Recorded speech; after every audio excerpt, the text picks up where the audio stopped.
Muito obrigado, boa noite.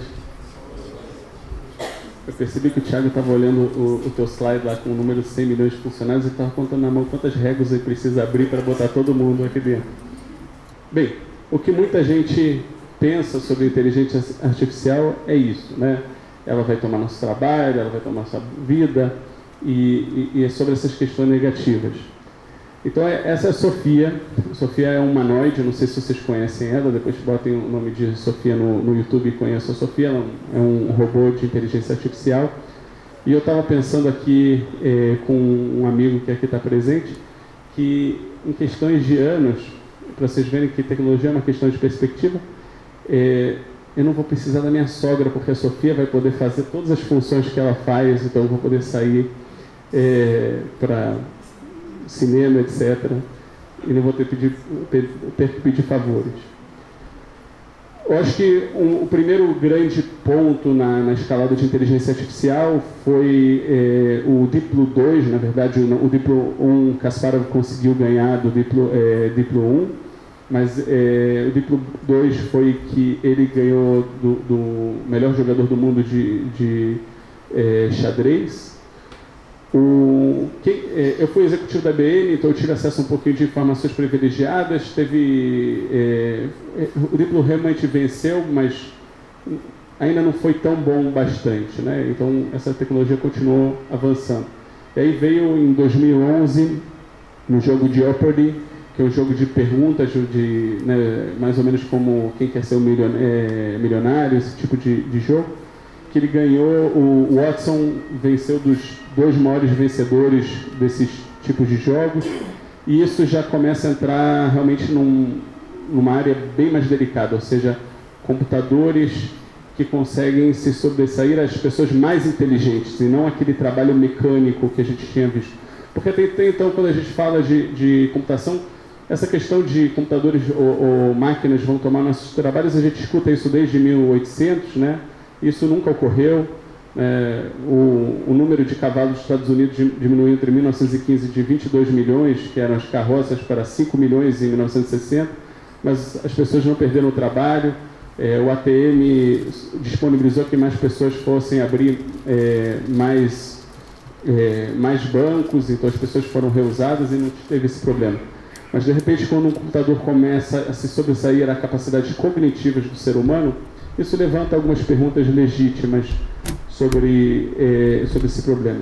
E aí teve um novo avanço, que é da empresa filial da Google na Inglaterra, a DeepMind, onde é um jogo chamado Go. Go é o xadrez que é jogado na China e em alguns países da região.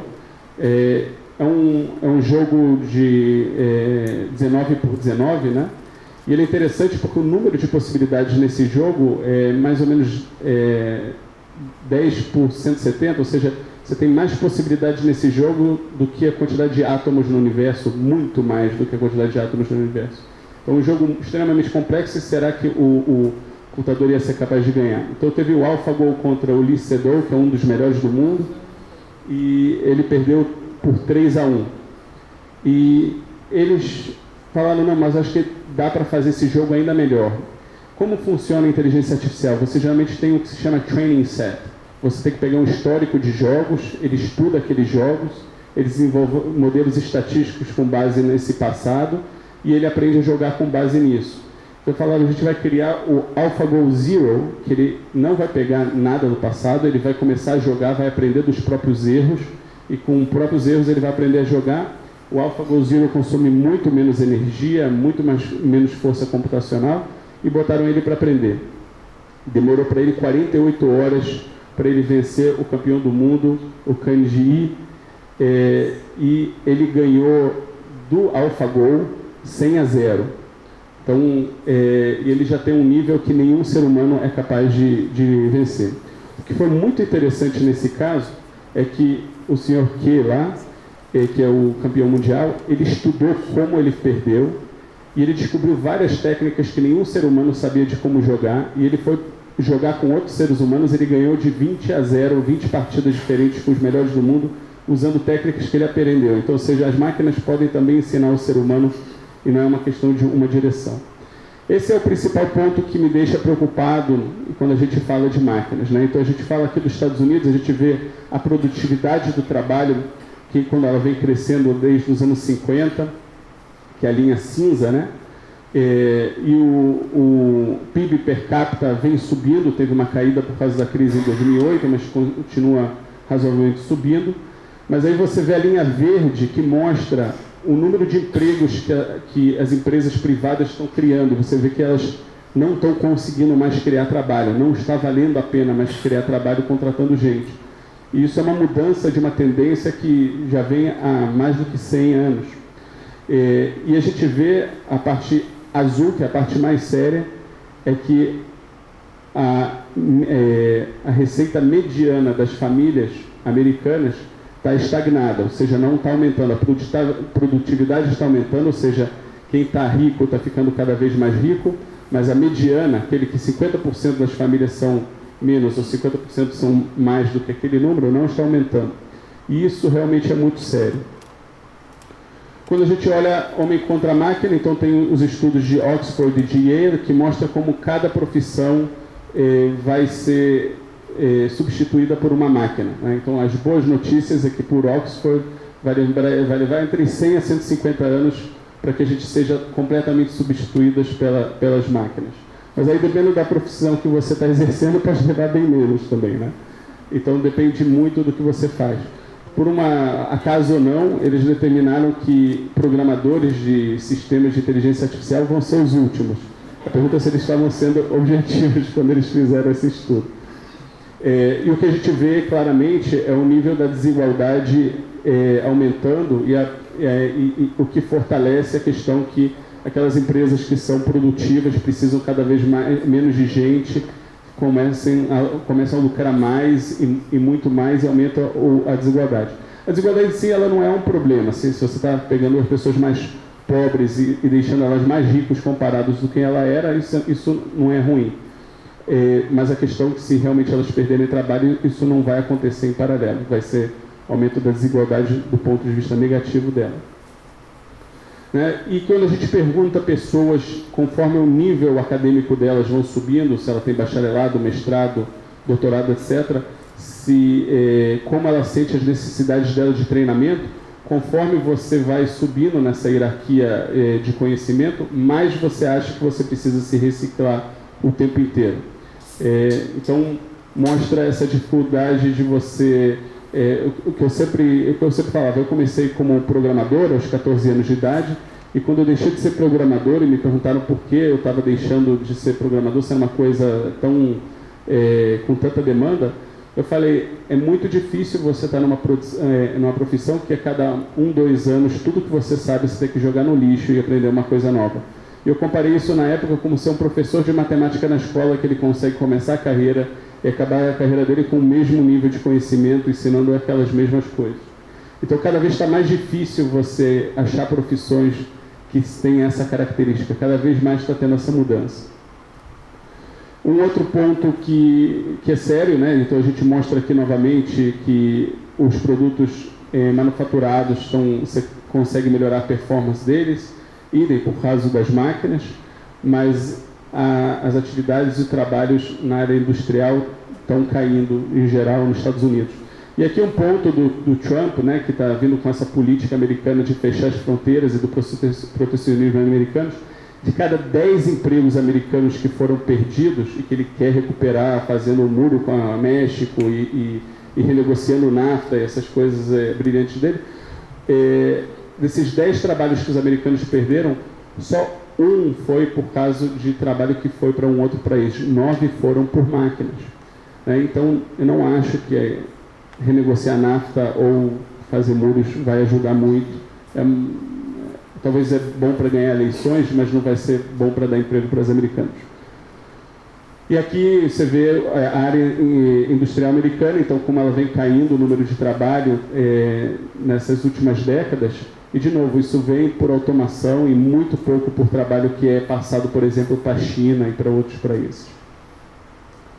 E esse mais um gráfico, daqui a pouco todo mundo vai começar a chorar, né? Porque todos os gráficos estão muito positivos, né? Aí no debate a gente tenta falar das coisas boas. Isso é um gráfico que mostra, depois de cada crise que teve, quanto tempo demorou para se recuperar dela, ou seja, voltar a contratar.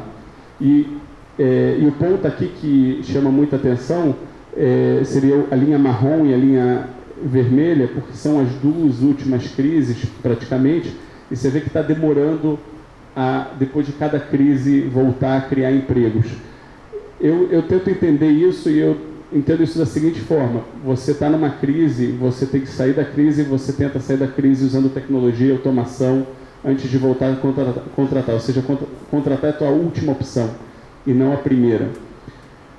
Como a gente viu a crise de 2008, como ela foi séria e significativa, né?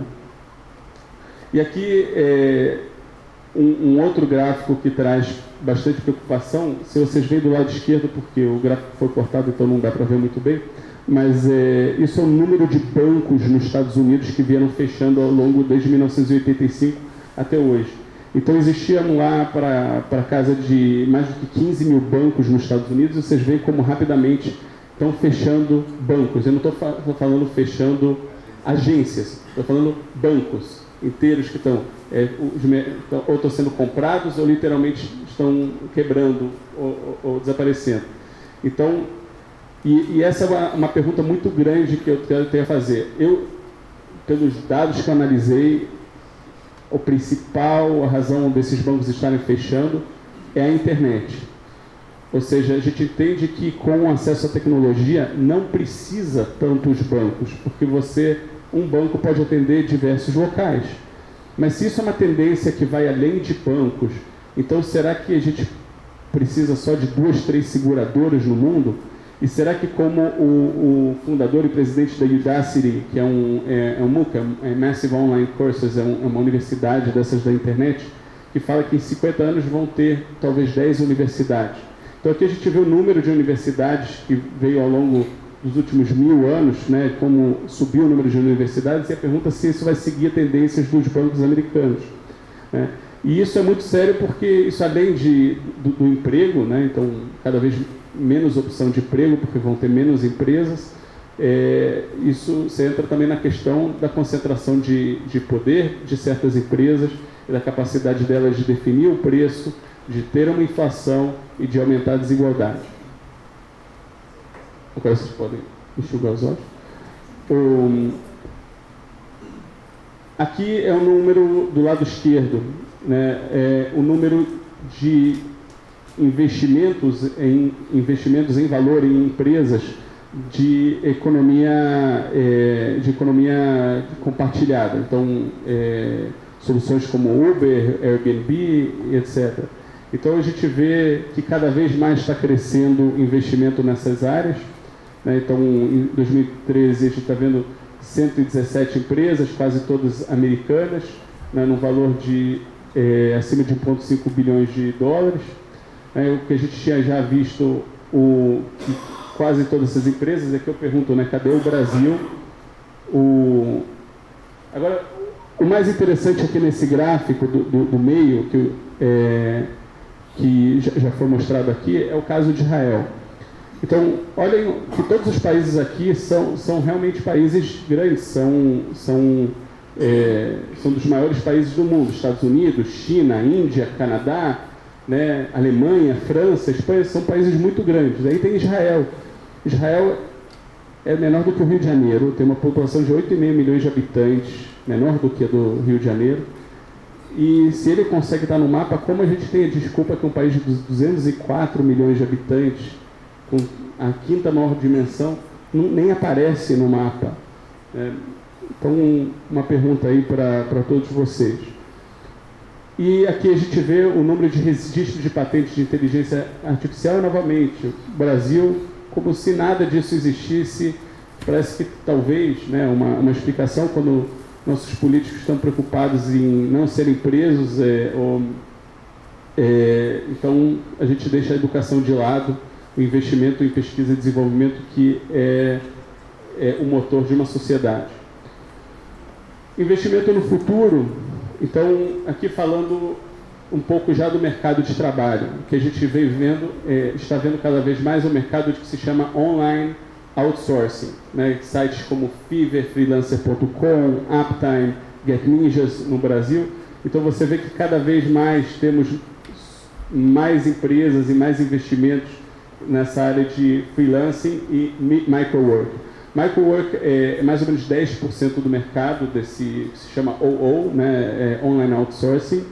Esse mercado hoje está mais ou menos em 5 bilhões de dólares, que inclui tudo que é consumido nesses sites de terceirização online, né? Então, o microwork são aqueles trabalhos que não exigem algum estudo, alguma área de estudo. Então, por exemplo, quando você entra na Amazon e você vê um produto, algum ser humano verificou que a foto daquele produto bate com a descrição do produto. Parte disso é feito por inteligência artificial e parte disso é feito por um ser humano para ver que não tem erro do algoritmo da inteligência artificial. Esse trabalho é feito por alguém que não precisa ter estudos prévios. Então isso chama microwork. Então a gente vê que ele vem crescendo também, é mais ou menos e ele corresponde a mais ou menos de 10% do freelancing. O freelancing na internet ele é ainda quase todo voltado à tecnologia, programadores, web designer, né, esse tipo de coisa, e está cada vez mais expandindo. E a estimativa é que a gente chegue até mais ou menos o ano de 2020, para esse mercado se estima que ele vai chegar a 25 bilhões de dólares, ou seja, ainda pequeno ao lado do mercado de trabalho global. Mas um trabalho, eu acredito e eu vejo, e a gente pode abrir isso aqui para debate, que a tendência é que cada um de nós vai virar um freelancer e tem que se olhar como um empresário em nossas atividades. Botar nosso currículo nesses sites e disponibilizar e falar quais são os serviços e microserviços que a gente está disponibilizando. Isso vai ser cada vez mais, eu acho que a tendência. Então, finalizamos por aqui. Então vamos abrir para as perguntas de vocês. Muito obrigado.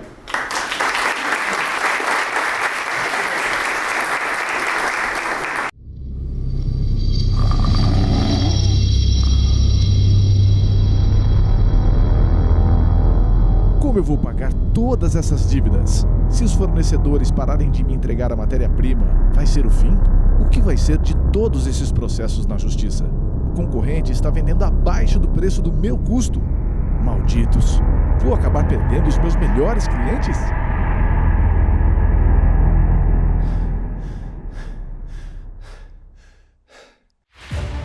Pense com calma. Você não está sozinho. Conselho Consultivo Sky Group. Decisões de impacto começam aqui. 11 2847 4969. info@skygroup.com